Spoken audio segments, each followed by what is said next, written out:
Good afternoon, everybody. My name's Jeffrey Hotch. I'm a professor of health economics here at UC Davis. This is a seminar series for some of you. It is EPI 291. For other people, it's the CHPR seminar series. For other people, it's a chance for continuing medical education credits, CME. Why ever you're here, and whether you're watching now or on video, we're glad you're here. It's my pleasure today to introduce you to Professor Brandy Lipton. She's an applied economist with expertise in health economics and public policy. Her research explores the connections between healthcare policies and both health and economic outcomes, such as employment and academic achievement. The majority of her work examines state-level Medicaid policies and how they affect population health and well-being. Dr. Lipton's research has been published in high-impact journals like Journal of Health Economics, Health Affairs, and the Journal of the American Geriatric Society. Dr. Lipton is an associate professor in the Department of Health, Society, and Behavior at UC Irvine, and her talk today will do three things. One, help us recognize the prevalence and consequence of vision problems among dual Medicare and Medicaid enrollees.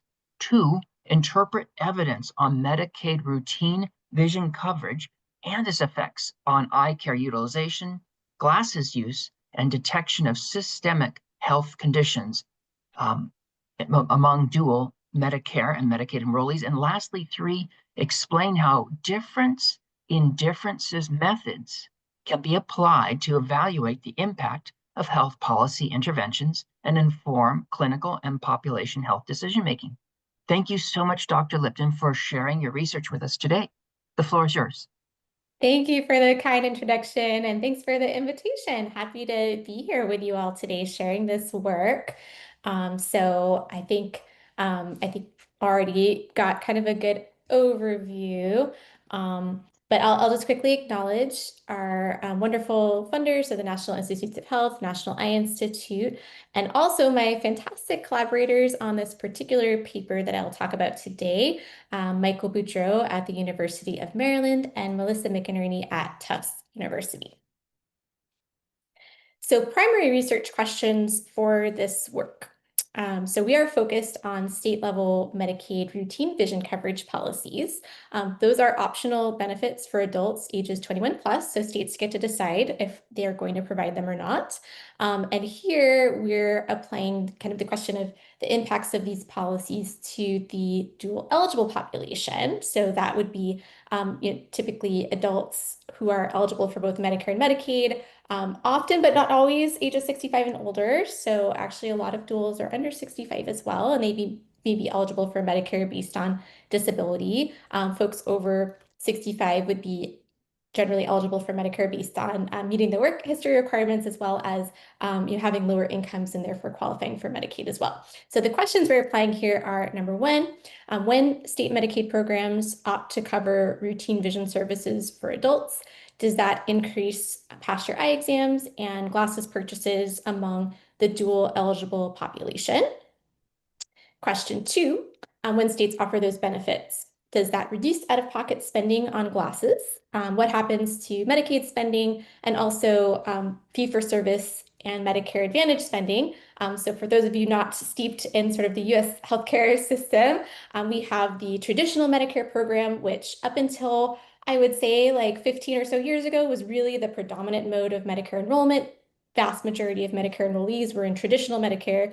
And then now Medicare Advantage has just recently surpassed traditional Medicare. So it's over half of all Medicare enrollees in Medicare Advantage now, and that would be still Medicare, but run by private plans. So the federal government pays those private plans to administer the Medicare benefit.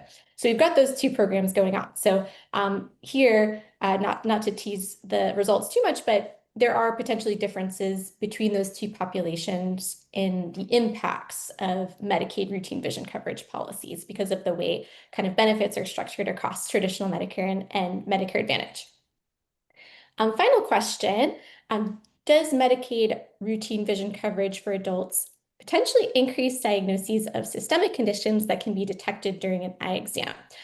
So there's kind of more anecdotal evidence on this front than there is really like kind of systematic clinical or empirical evidence. But it is feasible clinically for an eye doctor to be able to kind of observe things by looking into the eyes and observing vascularity in the eyes and things of that nature. So things like high blood pressure, diabetes, high cholesterol, and heart conditions could potentially be identified during an eye exam. Okay, so to motivate you as to why vision is kind of a big deal. So, in a nationwide poll, respondents describe losing eyesight as worse than losing hearing, memory, speech, or a limb.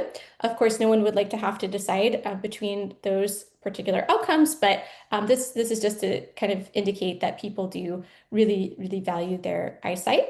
And vision loss is associated with a host of kind of other poor health consequences, including falls and hip fractures, difficulties in performing the activities of daily living, also kind of mental health effects, social isolation and loneliness, depression, cognitive impairment, and increased mortality. So much of the studies in this area kind of showing those associations are indeed, observational, associational.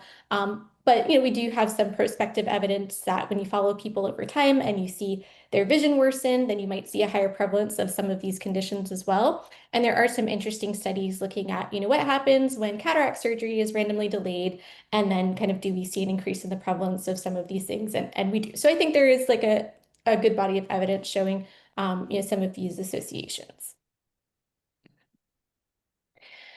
So you might imagine, a lot of those consequences I mentioned on the last slide could be particularly acute among older adults or dual eligibles. About 39% of Medicare enrollees who use vision correction, and by the way, it is almost universal that Medicare enrollees use some sort of vision correction. About 39% of Medicare enrollees then report trouble seeing even with their usual eyeglasses, which indicates that, often people do have eyeglasses or some form of vision correction, but maybe it's not up to date. And then about 42% of Medicare enrollees who report that they have trouble seeing haven't been to the eye doctor in the past year. So that might be pointing to an access issue. Also, large portion of older adults have some degree of undetected vision loss. And the good news when it comes to vision, kind of relative to a lot of other health problems, is that often vision problems are treatable. Not always. There are some vision problems that cannot be treated, but often they are. So, in terms of vision impairment, uncorrected refractive error is actually the leading cause. And that just means, uncorrected refractive error, you might need kind of a new pair of glasses in most cases, not all. Also cataracts, that would be kind of another leading cause of vision loss among older adults, and that would generally be treatable.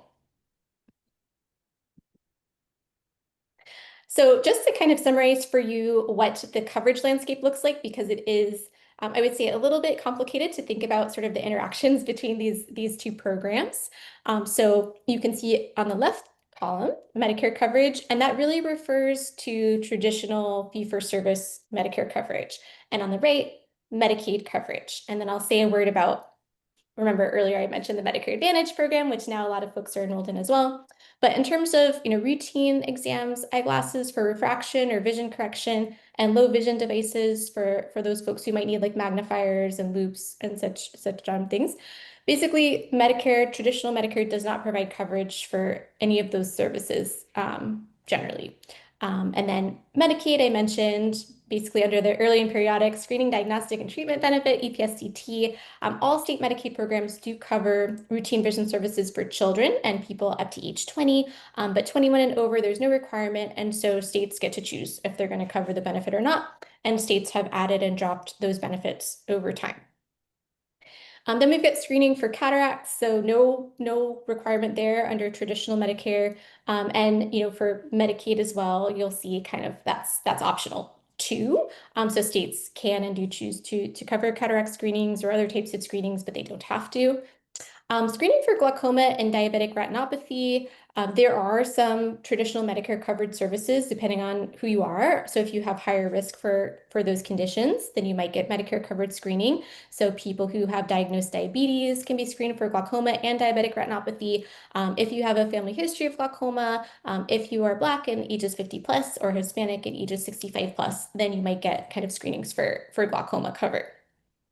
Sometimes screenings for age-related macular degeneration as well, which is very common among older adults, especially those 85 and older. And then finally, if you do have a diagnosed eye disease, if you have diagnosed cataracts, if you have diagnosed glaucoma, diabetic retinopathy, or anything of that nature, then Medicare will cover your treatment.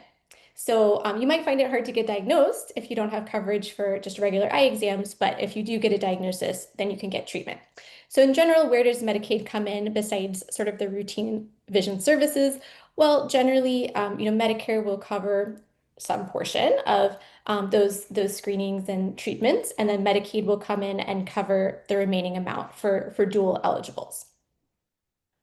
What about Medicare Advantage? So it's not in this table, but Medicare Advantage often does offer supplemental benefits that are not covered under traditional Medicare, including vision, dental, hearing aids, sometimes other types of benefits as well, like non-emergency medical transportation or meals, fitness, like all kinds of supplemental benefits more recently. But in terms of vision, dental, and hearing aids, none of those things are covered under traditional Medicare. Many Medicare Advantage plans now do cover those benefits. And one reason may be because they're hoping to attract enrollees, right? So that can make the Medicare Advantage plan kind of attractive, and Medicare Advantage plans are competing for enrollees. So to give you a sense of what the kind of policy landscape looks like in a recent year, so our team collected pretty detailed information on Medicaid coverage of routine vision services as of 2023. So you can kind of see a little bit more of the granularity here for exam and glasses coverage. So there were 8 states in 2023 that covered exams and glasses every year. There were 18 states that covered exams and glasses every 2 years. And then you have another handful of states, just a few, that covered exams and glasses less frequently than every 2 years. And then you have several states that covered exams only and not glasses. So that would be 8 states. And then 12 states that didn't provide coverage at all. And then DC is kind of the outlier here with their state program providing coverage of glasses, but not exams, which is kind of a little funny because glasses are a lot more expensive than eye exams. So you would think that they would cover exams and not glasses, but they're the only ones like that. So in our main analysis, where we will be kind of connecting these policies to outcomes, our main policy indicator is going to consider states that provide both exams and glasses at any frequency to offer routine vision coverage, and states that basically don't cover anything or that cover exams only as not offering routine vision coverage. We do consider various ways of doing that to make sure that our results aren't sensitive to that definition. So we consider alternative ways of defining exam-only coverage, for example. And we also do look at what happens if we split up states based on whether they cover vision services, at least every 2 years versus more. So this is to show you the specific states that changed their Medicaid routine vision coverage policies during our study period. So our main analysis, we will be looking at 2002 through 2019 to avoid confounding from the COVID-19 pandemic, because there were sort of major reductions in eye care visits during COVID, though we do look at that as well, kind of in a sensitivity analysis. So I'm showing you all of the variation here, including through 2021, because that's the last year that we have for the mean data source that we're using. So you can see one thing that's kind of interesting. I don't know how many people here are super familiar with difference and differences methods. Some of you may be, but very often when we look at kind of this state level policy variation, it's very common for states to add a policy exactly once and then keep it. That's really common setup.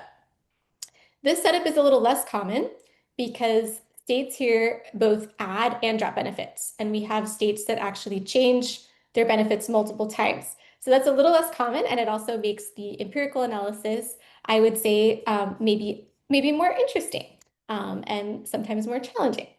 So the other thing that I would point out kind of in this table is that many of the changes we are studying occur earlier in the period. So many of the changes that we're studying occur before 2013. We do have certainly some exceptions. So North Carolina is kind of a big exception with the addition of routine vision benefits in 2019, and you can see that's after an 8-year period of not having them. And then there are some other states that do so during the COVID period, and then right, and so some exceptions, but most of the state level changes we're looking at are pre-2013. In terms of related literature, so there is a fair associational literature showing that when people have vision injuries, they're more likely to have an eye exam and they have better vision. And so we have cross-sectional studies. We also have the Rand health insurance experiment, which is one of my favorite things to talk about in class, actually. I love the Rand health insurance experiment because it's sort of one of the very few gold standard randomized controls trials that we have in health services research, besides the Oregon health insurance experiment, but the Rand is sort of the OG. And so in the Rand HIE, they found that when people had free eye care compared to any cost sharing, it increased eye exams by about 32%. And they also found significant improvements in distance and near vision. And vision was a little bit of an outlier in the Rand HIE for health outcomes, because one interesting thing is, across many types of services, Rand HIE found increases in utilization when people had free care versus cost sharing, but not necessarily when it came to health. And it is harder to detect improvements in health, especially in the near term, and especially kind of among a broader population. But when it comes to vision, as we kind of talked about earlier, it's one of the kind of few health problems that can potentially be pretty easily addressed in many cases with a new prescription for glasses. So maybe not surprising that they saw an improvement there. Another study I wanted to point out examined the Affordable Care Act's Medicaid expansion and found an increase in dilated eye exams among people with diabetes.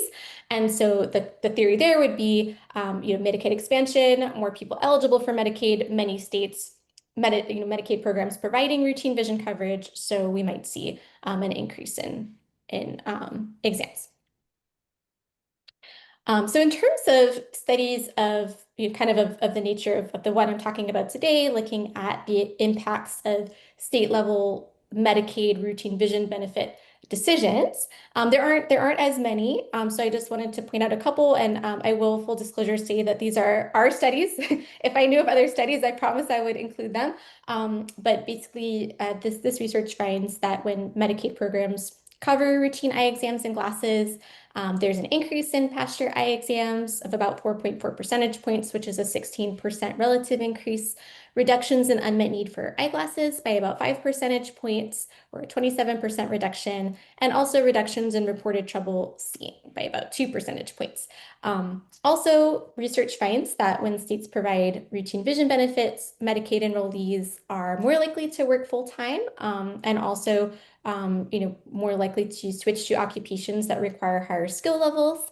But I would say among this literature, basically most studies have focused on adults under 65 who don't have Medicare coverage. So this is a different population. And we might think we have reasons to believe that effects here could be different. First, duals, including younger duals, but certainly also older adults, have a much higher prevalence of vision problems, so greater need, right? And then also the kind of the Medicare and Medicare Advantage landscape is a little different, with some duals having supplemental vision benefits. And then also, a lot of duals having kind of morbidities and also disabilities, and maybe then having trouble kind of getting to eye care appointments, right? So reasons to think that effects on just the kind of first stage use of eye care could be different for the population we're studying versus Medicaid enrollees under 65 with no Medicare. Also, we're not really aware of any studies that have examined specifically, Medicaid routine vision benefits and spending, vision spending outcomes, or spillovers on diagnoses of systemic health conditions. So I think that kind of almost summarizes our contribution, but I'll say it anyway. So I think that the first point I already did make, so we're looking at a different population for the first stage use outcomes, and things could be different. And this also could build a foundation for looking at downstream outcomes among this population. So I kind of early on in the motivation cited all of those other kind of negative health consequences from having poor vision. So establishing this first stage that Medicaid routine vision benefits may increase eye exams and use of glasses, that sets us up, or other folks up, to look at other potential outcomes that could result from those improvements. And then, for out-of-pocket spending and Medicaid spending on glasses, and we are focusing on glasses spending here, cost sharing in Medicaid tends to be very low.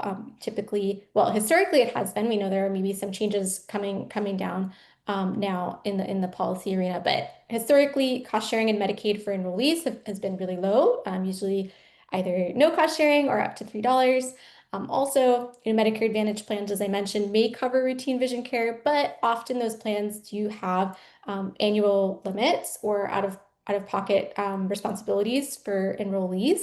So a recent KFF analysis suggests that about half of the Medicare Advantage plans that cover routine vision benefits have a $100 cap on annual spending. And that's generally not enough for a lot of folks. So another KFF analysis, I love KFF, by the way, it's one of my favorites. It showed that among all Medicare enrollees who use vision services in 2018, average out-of-pocket spending was $230. So a lot higher rate than the $100 cap. One interesting part, I think, of this research is that we're examining the potential interactions and spillovers between the Medicaid program and Medicare Advantage and fee-for-service Medicare. So a few interesting things that could be going on here when Medicaid programs add vision benefits, right? So because Medicaid acts as the payer of last resort, even when it comes to supplemental benefits, that is supposed to be what happens. Then, if Medicare Advantage enrollees are incentivized to use more eye care because they're not responsible for additional costs that they might have had under their Medicare Advantage plan, that could actually increase Medicare Advantage spending, right? Which may induce the plan to potentially alter its benefits.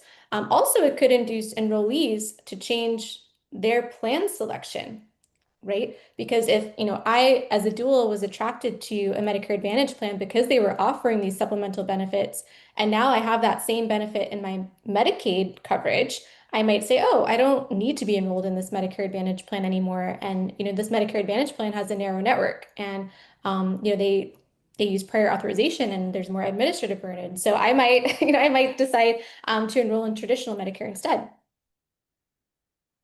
Fee-for-service Medicare spending could potentially change as well. And I don't want to overstate this potential effect because we are really focusing here on spending on eyeglasses, right? Not on other things, but it is possible, if now I have Medicaid routine vision coverage and I go to the eye doctor and they, find that I have an eye condition that needs treatment, and that treatment is covered by traditional Medicare, we could actually see an increase in traditional Medicare spending on eye care or systemic care if, as we do today, when we're thinking there could be an increase in diagnoses of systemic conditions. But again, our spending outcomes here are focused on glasses, at least for this paper. And then finally, we examine the potential for routine vision care to increase diagnoses of systemic conditions. I think I mentioned there's not a lot of research on this to date, but from a clinical standpoint, it is apparently feasible. We have a wonderful ophthalmologist on our team in Coleman at UCLA. And so she kind of broke this down for us. So we're really interested to see if we might see a link there. Our main data source is the Medicare Current Beneficiary Survey. It's nationally representative, rotating panel of all Medicare, well, representative of all Medicare enrollees, I should say. So it has two types of files. The first is the survey file, and there we're going to be looking at questions on past year eye exams, whether you currently use glasses, if you report trouble seeing, and past year systemic health diagnoses. So these would all be self-reported outcomes. The second type of file is the cost and use file. So the cost and use file is claims enhanced. So it is, I won't get into too much of the nitty gritty, but effectively they have fee-for-service Medicare claims. And then they also combine that with what people report. So, they're looking for events in the fee-for-service Medicare claims, and then they're asking people, did you have any of this type of service utilization? They can see what fee-for-service Medicare pays. They ask the respondent, then what they pay out of pocket. Also, they know administratively if the person has Medicaid coverage or Medicare Advantage, so they can then ask them, what did each of these sources pay? And then they combine that with a sophisticated imputation method for MCBS to try to kind of determine spending from all of those different sources. So there we are looking at out-of-pocket spending, and here it should also say as well as Medicaid, traditional Medicare, and Medicare Advantage spending, all on glasses, since that's kind of what our policy is really doing. It's providing access to glasses. And then we also look at provider visits with an optometrist, as well as past year glasses purchases.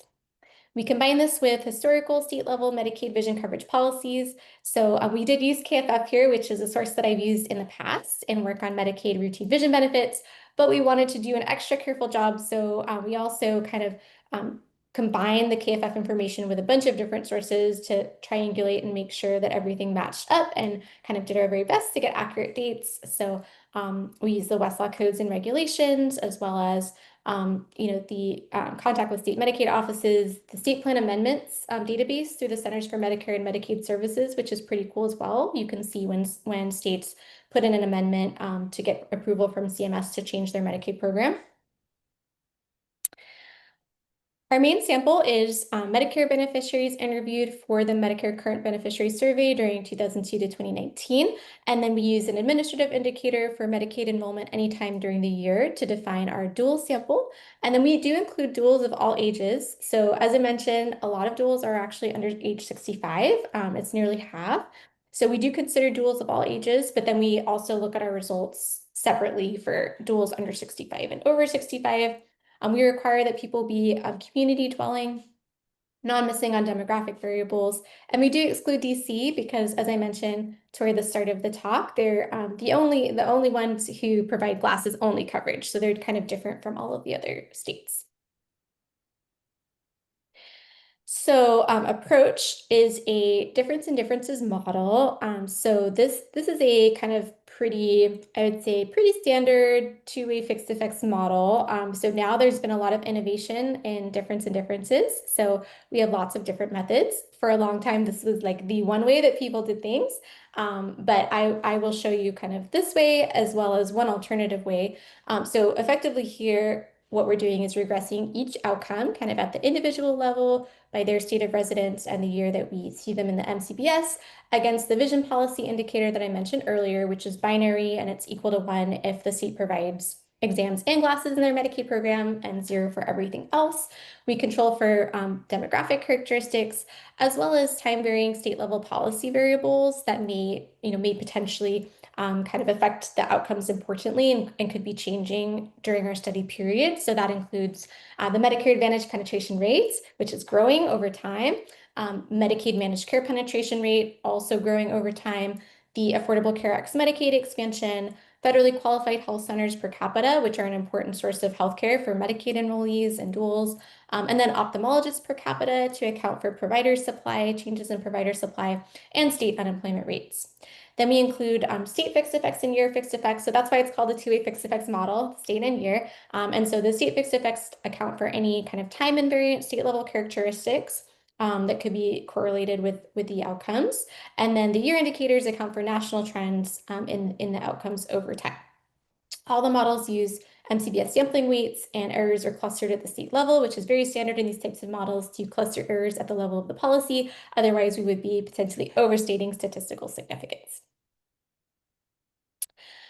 So event study is also in kind of difference in differences models, very important to kind of examine pre-existing outcome trends and whether they differ in the states that change their policies relative to those states that don't, because that's what we're using, like what happens in states that change their policies before and after relative to the control states that don't do anything. And if outcomes were trending differently in those two groups of states before the policies were changed, then we're in trouble because we don't know how to interpret those results, right? So very important to test that. So as I kind of alluded to a little bit earlier, we have this not totally unique, but a little bit unique context here where states can turn their vision coverage policies on and off, right? So we do have states implementing multiple changes kind of during our study period. So the way that we handle this in our main analysis, and as always, we consider different sensitivity checks, is we do include all of the states that we can in our event study analysis. But then we do go ahead. So for the states that change their policy multiple times, we take the first change and we drop them out of the event study analysis before the second change. Why? Well, the problem is, including them, which one could do, is, the period between the first change and the second change effectively acts as the post-policy period for change one and the pre-policy period for change two, which I don't like, right? Because we think post change one, so say that a state dropped its vision benefit, we think past year eye exams are going down, right? And continuing to go down. Oh, well, now it adds them back. And we're trying to look at sort of that period after the drop as a pre-trends period that could be contaminated, right? So there are ways you could do that, and we have. However, in our main analysis, we go ahead and try to take the cleanest sample for our event study, which we believe is limiting to the first change. And then we do exclude two states with very brief changes of just about a year, because hard to kind of look at pre-trends there as well. So this is the model for the event study analysis, which I don't want to spend a ton of time on, but effectively what we're doing is instead of just having the single vision policy indicator, which gives us sort of an average effect of the policies, we're going to replace that with the leads and lags of the policy changes, meaning, okay, what's happening in sort of 5 years before the policy is implemented and the treatment relative to the control states, 4 years before, 3 years before, and then we have a reference period, and then we look at the post-policy period as well. Okay, and then, so I mentioned that's the two-way fixed effects model, which kind of has been the standard in most kind of diff and diff analyses up until kind of the last several years, I would say. And now we have different methods. Why do we need different methods? Well, we need different methods because very amazing researchers have identified some issues with two-way fixed effects models, at least in theory. And so the main issue is when you have states changing their policies kind of at different times, right? Then you can have, some of the earlier treatment states serving as controls for later treatment states, which can cause bias. So that's kind of the quick, simple explanation. There's a lot more to it than that, but effectively, many methods have now been proposed that kind of get around this issue. There are several kind of main new methods that get around this issue. So here we're using Gardner's method, which is called two-stage difference in differences. And so effectively what that method does quickly is they regress outcomes on covariates in the untreated sample first as kind of like a clean sample, and then take the residuals from that analysis and regress that on the policy indicator, kind of cleansing the analysis of that issue with kind of the different state policy timing. So we simplify this even further. So I think this kind of both addresses the potential concerns with two-way fixed effects, and also in our context, since we have states adding and dropping policies sometimes multiple times, we simplify things. And instead we look at as treatment states, just 5 states that drop their vision coverage policy exactly once. Simple, right? So just drop their policy once, much simpler. And then we go ahead and look at that using this Gardner method as well as the two-way fixed effects method. And I'll show you kind of some of those pictures. Okay, so that was the tough part. Hopefully people are still with me. Okay, so results. Results are more fun, right? So these results are from our main kind of two-way fixed effects difference and differences models, where we're just looking at kind of the average effect of the policy. And across these different columns, what I'm showing you is just different levels of controls. So the leftmost column would be with no demographic or time varying state policy controls, always with state and year fixed effects, but none of those other controls. And then the middle column here would be showing you with the individual demographic characteristics, but not some of those time varying policy controls like Medicaid managed care penetration, AC Medicaid expansion. So that's not here, but we've got individual controls. And then finally, the rightmost column would be showing you all of the controls, individual and state level time varying. So on the top, we've got the survey file. So there we're looking at past year eye exams here. And we see, so I will be kind of mostly referring to the results that include all of the controls, because those are our preferred results. But I think it's reassuring to see that there aren't like too many crazy differences depending on what controls we use. So what we find is about a 5.8 percentage point increase in past year eye exams. If you have a really good memory, then you might recall that for Medicaid enrollees under 65 without Medicare, we found a 4.4 percentage point increase in past year eye exams. Different data set, but so certainly this is going to be within the 95% confidence interval of that estimate, but it is a little bit larger, kind of thinking, as we were thinking through earlier, why effects here might be a little bit different. For currently having glasses, we see about a 4 percentage point increase. Now this is kind of a stock measure, right? So it's like, do you currently use glasses? That could mean you've had glasses for years or they're new glasses and we can't distinguish between the two. In the cost and use files, we can. So here, looking at past, during the calendar year, did you have any visit with an optometrist? It is optometry specifically in the MCBS cost and use, not ophthalmologist.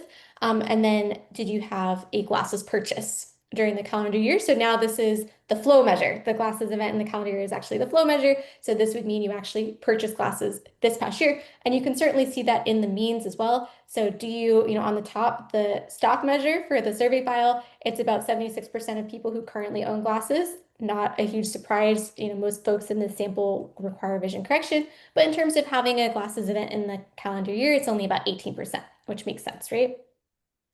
So when we look at glasses events in the past year, we actually see a larger effect. So it's about a 6.7 percentage point increase in our preferred models and wearing glasses in the past year. And that's actually pretty large relative to the mean rate in the sample, right? So of about 18%. So that's probably, yeah, that's probably a good 40%, right? Or yeah, so 35, 40%. Okay, so then we also look at the combined measure. Did you have an optometry or a glasses event in the calendar year? And that's about 8.4 percentage points.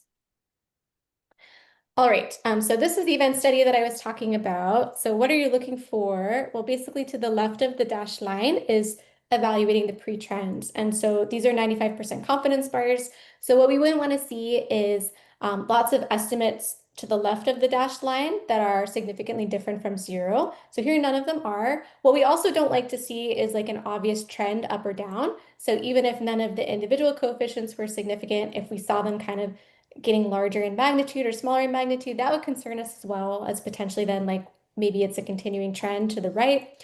But then what we're looking for to the right of the dashed line is, a change. So here, since we're looking at this in terms of a addition of routine vision benefits, and we're looking at past year eye exams as the outcome, we do expect an increase and we do see an increase. These are event studies for glasses use. On the left, it's the kind of stock measure. Do you currently use glasses? That's from the survey file. And then on the right, it's the calendar year glasses purchase. So we do see an increase in glasses purchases more quickly in the cost of use files, which is the calendar year measure. We do see one for current glasses use coming a bit later, which I think makes sense given kind of the stock versus flow. These are results for spending. So here we're looking at just binary any spending in these respective categories. So again, this is spending on glasses. What we see for Medicaid spending, it's pretty clear, pretty significant. We see an increase in any Medicaid spending on glasses. This is totally expected because we're looking at Medicaid coverage, Medicaid routine vision coverage. When states add coverage of exams and glasses, then we certainly expect to see an increase in any Medicaid spending among dual eligibles, which we do. And it's a little bit smaller than the increase in calendar year glasses purchases, but like it's pretty sizable compared to that effect. Interestingly, not in our main preferred model, but in the models that don't include state time varying controls, we see a modest but significant increase in Medicare Advantage spending, which is kind of interesting because we talked about that earlier. That could happen if duals enrolled in Medicare Advantage are more likely to use their eye care benefit when Medicaid adds routine vision coverage. Out-of-pocket spending is kind of interesting. So for any spending, the point estimate is negative, but it's relatively modest and it's not statistically significant at conventional levels. So I think there are a couple of reasons that could be going on. So one is most Medicaid programs do involve small amounts of cost sharing for glasses, usually $1 to $3. But if you're looking at any cost sharing, that's in there, as well as some folks who wouldn't have purchased glasses in the absence of the policy and now do are going to experience maybe small amounts of cost sharing. So a little surprising, but maybe that explains it. Now, these are continuous spending regressions. Here we're using Poisson models to model the continuous spending levels. So again, we see this really large, these are in log points, by the way. So we see this really large increase in Medicaid spending when we look at continuous spending. So what does this translate to? Effectively, this translates to something like a 286% relative increase in Medicaid spending on glasses because it's 1.35 log points. So that's big, but I will also note that Medicaid spending on glasses in the absence of coverage is quite small, right? So the 286% relative increase sounds big, but it's not as big as it sounds. We also see a significant increase in total spending of about 0.32 log points in our preferred models. That's around 38% increase in total spending on glasses. For out-of-pocket spending on glasses, we do see, again, negative point estimates. I'll show you the event studies, so I think it does look a bit like a decline. However, again, not statistically significant. I will say that we have recently been looking at this. So this includes all duals, Medicare, traditional Medicare and Medicare Advantage. When we look at this for just traditional Medicare, we do see some declines that are larger and significant at the 10% level. So these are event studies for out-of-pocket spending. This is the continuous measure on the left, and then Medicaid spending, again, the continuous measure on the right. So this is kind of what I was mentioning, that I think for out-of-pocket spending, although the average point estimate isn't significant, it is negative. To me, I would say it looks like a declining trend here for out-of-pocket spending on glasses. And then for Medicaid spending on glasses, we can see, I think in the event study, the increase. So these are the health outcomes. And so the most surprising finding, I think, of this whole analysis for me was we don't see a change in reported trouble seeing. So this is meant to be reported trouble seeing with your current glasses. And I feel very confident, hopefully you do too, that we find pretty robust increases in past year eye exams and glasses use. So getting new glasses, one would think, would reduce trouble seeing. So I'm not sure if this is the way people are interpreting this question, or if people are maybe not quite aware or likely to report in this particular group of dual Medicare and Medicaid eligibles that they have vision problems, but we don't see a change in self-reported vision. In terms of the diagnoses, and I want to be clear about what these are, so these questions ask, were you told in the past year that you had X? So whether that's high blood pressure, high cholesterol, any heart condition. So it doesn't mean it's a first-time diagnosis. It means that you were told in the past year that you had this condition. And so in our preferred models, we see, in the medical community, I'm imagining significance at the 10% level generally doesn't count. In economics, sometimes we call this borderline significant. So we see a borderline significant increase in being told that you had high blood pressure in the past year. We see a significant increase in being told that you had any heart condition in the past year. And these kind of increases around 2 percentage points are, about a third or so of the increase that we see in visits and glasses use at the size. So these are event studies for those outcomes. And so I would say, for high blood pressure, which is where we saw the borderline significant increase, maybe for me, a little less convincing in the event study because the pre-trends are fine. That's not the issue. But when you look at what happens post-policy, you don't really see an increase until kind of later out, 4 or 5 years out. So I'm not sure. For any heart condition, to me, I think this one is a little bit more convincing to see sort of more of an increase sort of early on. These are subgroup estimates for past year eye exams, so under 65, over 65, by sex, by race and ethnicity, by marital status, ever diagnosed with diabetes, since people with diabetes get extra Medicare covered screenings, and ever had cataract surgery, since people who have had cataract surgery might have less need for vision correction. So overlapping confidence intervals everywhere. Everyone pretty much, except for never married, because they're a small, probably underpowered group, has a significant increase in eye exams. Kind of interesting that the estimated effect size for under 65 is actually a little bit larger than over 65 among the dual group. Okay, and then this is the sensitivity analysis I mentioned earlier. We're just taking that simple sample of 5 states that drop their vision benefits, and then we're looking at the two-way fixed effects event study, as well as the Gardner event study, which is meant to address kind of the variation in the timing when states change their policies. And so here, this is in terms of a coverage drop. Since our sample just includes 5 states that dropped their vision benefits, this is for eye exams in the past year. We actually do expect that decline after to the right of the dashed line, because this is in terms of coverage drops. And so I think this looks pretty, at least from my perspective, pretty reassuring. Again, we don't see kind of evidence of differential pre-trends here for either the Gardner method or the two-way fixed effects method. And then we do see that decline as expected after states drop their vision benefits in eye exams.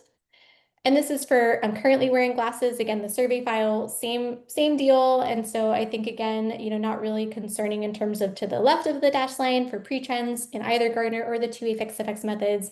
And then we do see evidence of a decline as expected here in terms of the coverage drop. Okay, so I think I mentioned this a little bit earlier, but there could be some interesting interactions when states add Medicaid routine vision benefits in terms of folks choosing to go a different way. Like maybe if they have Medicaid vision benefits, they're less enticed by supplemental benefits in Medicare Advantage. Also, the Medicare Advantage plans themselves could potentially respond if they have higher than expected spending, if people are kind of more likely to use vision coverage when Medicaid adds it. And then also, we could see an effect on Medicaid enrollment. So people who are eligible for Medicaid but not enrolled may be more likely to enroll when Medicaid offers these additional benefits. So I kind of wanted to highlight a few kind of interesting recent articles, as well as this letter from the National Disability Rates Network. And so here, they're specifically focused on Connecticut, but they're really concerned because they feel that some of these Medicare Advantage plans, United Healthcare in particular, are advertising to duals and saying like, hey, we have these supplemental benefits. We have these great supplemental vision, hearing, and dental benefits. Like, you should join our plan, right? But Medicaid already offers those benefits. And so they're kind of, they feel that this is a little bit kind of taking advantage of the dual population, trying to get them to enroll on a false premise, because people might not be aware, right? And then this JAMA Health Forum and the UPenn article here are talking about the need to harmonize benefits better for dual eligibles, right? Like Medicare Advantage and Medicaid should be working together and coordinating, and that could be really confusing from the enrollee perspective. Okay, so I don't want to take too much more time because I do want to leave time for discussion. But basically, the story is that when we look at the association between Medicaid vision benefits and enrollment in a Medicare Advantage plan or a Medicare Advantage plan with vision benefits, we don't see a significant effect. So we don't really see evidence that enrollees are changing their plan selection because Medicaid is offering routine vision benefits. However, we do see some evidence of a modest increase in Medicaid enrollment among Medicare enrollees with lower education levels, more likely to be eligible for Medicaid. So there may be some evidence that that people are, kind of know about those benefits and are interested in enrolling in Medicaid when Medicaid offers extra benefits. So I think I'll skip this part. Some sensitivity analyses that we examine. So different ways of accounting for exam-only coverage, including or excluding spending observations depending on if they were imputed, including the COVID period, also excluding 2015 to 21 because there were changes in the CBS survey at that time after 2015, examining if we see more increase among visits with optometrists versus ophthalmologists. We actually see evidence of increases in both types of visits. Also, we look at a placebo test to see if Medicaid vision benefits are associated with increases in hearing aid use. They are not, so that's reassuring. And also, since we did see an increase in being told that you had any heart condition in the past year, we look specifically at acute myocardial infarction as an area where we wouldn't really expect to see the effect of vision benefits. So, and we don't. Definitely limitations here, which I won't spend too much time on, but kind of just showing you, we know we have limitations. And then conclusions. So uncorrected refractive error is the leading cause of vision impairment. We find that Medicaid vision benefits increase eye exams and glasses use among dual Medicare and Medicaid enrollees. So this may be good in terms of getting people in to see the eye doctor potentially improving diagnosis and treatment of eye conditions, which we weren't able to look at in our data set, but we're very interested in looking at in other data sets. And we also, we are able to look at some systemic conditions. I would say we find some suggestive evidence maybe of increases in sort of diagnosing heart conditions, I would say would be where we find some suggestive evidence. I would call it really on the level of suggestive in this paper, but maybe interesting in spurring additional research. Um, and then we also find certainly a strong increase in Medicaid spending as expected. Um, we don't find a significant reduction in out-of-pocket spending, though I think the pattern of results shows that out-of-pocket spending does appear to be declining. And when we look at traditional Medicare enrollees specifically, we do see a stronger effect on out-of-pocket spending, which makes sense because they would be less likely to have other sources of vision coverage. There doesn't appear to be a response in terms of enrollment in Medicare Advantage or MA plans with vision benefits, though we do find evidence of a small increase in MA spending, perhaps because MA enrollees are using more eye care when they get Medicaid vision benefits. So these results could have implications for state Medicaid programs. We know that state Medicaid budgets are under a lot of stress right now, and vision is an optional benefit for adults. So certainly could be seeing some changes in optional benefits like vision, dental, and hearing aids in state Medicaid programs in the coming days. And then also there have been proposals in the past to include vision, dental, and hearing aid benefits in traditional Medicare. So this is a specific subset of the Medicare population, duals, but I think maybe these results can provide some evidence toward that as well. So that's it. Thank you. I wanted to leave a few minutes for questions. I will just mention quickly that I am hiring a postdoc this year. So if anyone here is interested, the link is here, the UC Irvine AP Recruit. So please share. Deadline is December 12th. And then I also mentioned earlier that we have a brand new PhD program at UC Irvine in the Department of Health, Society, and Behavior. So for interested folks, please check it out. So there are many amazing faculty in my department accepting students this year. And I also am interested in accepting a doctoral student for the coming year too. So I'll stop there and I'll have time for questions. Super. Thank you so much, Dr. Lipton. That was fascinating. You are a wonderful presenter and you make things very, very approachable. We now have the floor open for questions. You can type something in the chat if you want to ask Dr. Lipton a question. You could turn on your camera and do the actual hand raise. You could turn on your camera or turn it off and do the virtual hand raise, whatever floats your boat. While we're waiting for questions, Dr. Lipton, I wondered if you could provide the students who are watching today and perhaps a little later career advice, looking back on your career, maybe starting out at Colby, you knew exactly what you wanted to be doing, but it's possible that you had something that guided you. Can you share briefly some thoughts for some students who may be facing challenging decisions about what to do? Yeah. So I've done a few different things. So I actually feel like I can comment on this. So in terms of the types of positions that I've held, I've worked in health policy consulting for a somewhat shorter time. So that was working with the Centers for Medicare and Medicaid Services on various projects involving evaluating Medicare Advantage, involving evaluating kind of healthcare spending and geographic variation and some different projects. So I've done that. I've also worked for the federal government. So I worked at the National Center for Health Statistics, which is part of the CDC, and then transitioned to the Agency for Healthcare Research and Quality. So I had 4 years total in federal government. And then after that, I transitioned to academia. So I was at San Diego State for some time in their School of Public Health, and then now at UC Irvine since 2022. So yeah, so I think it's great to be open to different types of opportunities. I feel like I learned a lot, and it was kind of helpful for me to see sort of what things were like in different sectors and to find out, what I really like and what I wanted to do. So it's been kind of helpful. I think, you know, um, if you can get those experiences as a student and do internships and figure that out, even better, even better. But I think, I personally, even though maybe it's a little less traditional than, get your PhD and go straight to academia, I've enjoyed having different experiences. Yeah, and I certainly didn't know exactly what I wanted to do when I was an undergraduate student, I think, or even as a graduate student, I think it took me some time to figure out what I was really passionate about because I think um, when you don't have the full passion for a research area, it ends up showing.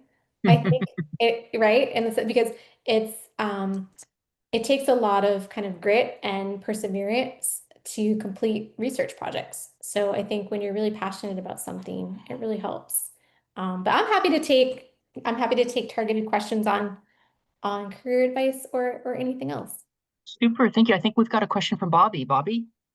Dr. Hodge, thank you for asking that question. And Dr. Lipton, thank you for sharing your journey and that it's not linear, especially for those of us that are on the market right now. So it really helps. I wanted to ask you about your study. One of my interests is looking at provider availability. Mhm. And I was curious if, as you were looking at these expansions and as you were looking at how people are uptaking vision benefits and going to doctors, I was wondering if you considered or were able to even consider in your data provider availability on where people are and if that is maybe mediating some of those effects.